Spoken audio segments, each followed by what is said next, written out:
Hello, my little dumplings. Imam here, your friendly neighborhood travel guru. Listen, we all dream of strolling through cobbled European streets, right? Sipping wine under the Eiffel Tower, pretending we understand opera in Italy. Oh, the glamour. But darling, before you pack your beret and your phrasebook of romantic pickup lines, let's have a little chat, shall we? Because Europe, as fabulous as she is, can be a tricky mistress. I'm here to spill the tea on the common travel blunders that could turn your dream trip into a bit of a... how do you say?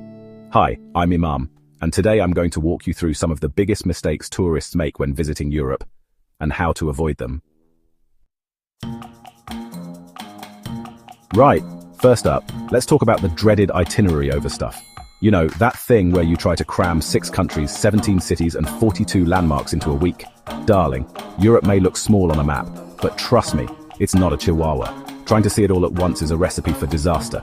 You'll spend more time in transit than actually enjoying anything. Pick 2, maybe 3 destinations max. Breathe it in, darling. Have a croissant, learn a few naughty phrases in the local lingo. Embrace the slow travel life. Now I know what you're thinking. Graham, darling, everyone speaks English these days. And you know what? In big cities, you're probably right. But venture off the beaten path, my love, and you might find yourself needing more than just dos cervezas, por favor.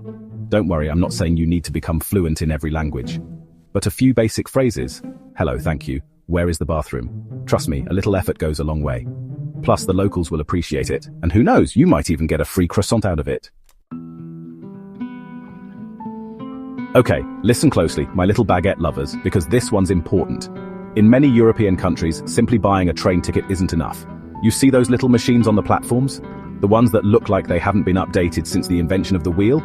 Those, my dears, are your ticket to validation. Literally, you need to stick your ticket in there before boarding, or you could face a hefty fine. Don't forget, or you might end up with a fine that costs more than your entire trip. Chapter 4. Cash is king and queen. Now, I adore a contactless payment as much as the next queen.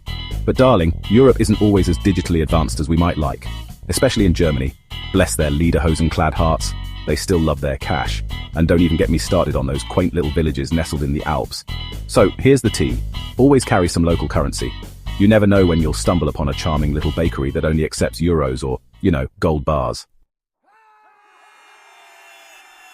Chapter 5. Tourist Trap Cuisine. Right, let's talk food, shall we? Because darling, nobody wants to fly all the way to Italy for a subpar pizza. Here's the thing, those restaurants right next to the Trevi Fountain, the ones with laminated menus and photos of the food, avoid them like the plague. They're tourist traps, my love, designed to part you from your hard-earned euros. Venture a few streets back, follow the locals, and find yourself a little trattoria with checkered tablecloths and grumpy waiters. That's where the real culinary magic happens. Now I know, talking about travel insurance is about as exciting as watching paint dry. But trust me, my little croissants, it's important. What happens if you lose your luggage, or break a leg while attempting to recreate that scene from The Sound of Music? You'll be wishing you had listened to Auntie Graham, won't you? Get yourself some decent insurance, darling. Listen, I love a bustling city as much as the next drag queen, but Europe's true magic often lies in its smaller towns and villages. Those places where time seems to stand still, and the only thing louder than the church bells is the gossip at the local market. That's where you'll find the real heart and soul of Europe. So hop on a train, rent a car, or dust off your hiking boots and go explore. You won't regret it. Now, I love a good gadget as much as the next millennial, but darling, don't let those AI maps lead you astray. They might be great for finding the nearest Starbucks, but when it comes to navigating the back streets of Prague or the Scottish Highlands, they can be a little creative, shall we say. Always double-check your route with a reliable source, like a real-life human being, or, you know, a carrier pigeon. And there you have it, my little travel companions. Europe awaits, full of beauty, history, and enough pastries to satisfy even Marie Antoinette herself.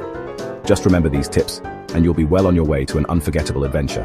Now go forth and explore, but do it wisely, my dears. Remember, the world is your oyster, but you'll need a decent travel insurance policy to pry it open. Bon voyage, like, subscribe, and comment your dream destination.